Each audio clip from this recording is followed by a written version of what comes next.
کتونکو منګه صدیق آباد کې موجود دي دلته غازی بریانی په نوم باندې یو دکان دی ډېر ښه بریانی خلک وایي چېرې دی جوړوي او خلک ډېر په شوق سره ځي دلته دا بریانی خوري دې ملګري نه تپوس کوم نامې سره کله نه کاروبار شروع کړی. السلام علیکم. ډېره مننه سلطان صاحب. زما نوم ابراهیم ګل دی او ما مخکې پېښور کې کار کوم. 15 کاله مې شاګردي کړې ده پېښور کې. اوس دلته وشو 15 کاله مې وشو چې کار مې شروع کړی. الحمدلله بس دلته لګېم. دې بریانی کې څه استعمالوئ تاسو؟ په دې کې موږ هم مسالې او بس دا چکن پکې اچو آلو او چکن والا. ګاګ د کومه علاقې نه راځي؟ ګاګ خو زموږ د سکول ګاګ ډېر دی دلته کې سکولونه دي د سپورټ کمپلیکس نه ګاګ راځي او کورونو ته پارسل ډېر راځي. بس زموږ څه پارسلي بس کورونو ته ځي.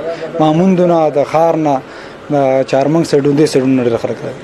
ته څو روپو روزانه کار کوي؟ نو 10-20 که بس که ورځ لږ لنډ دي که نه د یو پتیلې قیمت څو روپۍ؟ بس دې بس 9-10 هزار روپۍ پرې راځي ټولې. نو ګټه پکې څومره ده روزانه؟ بس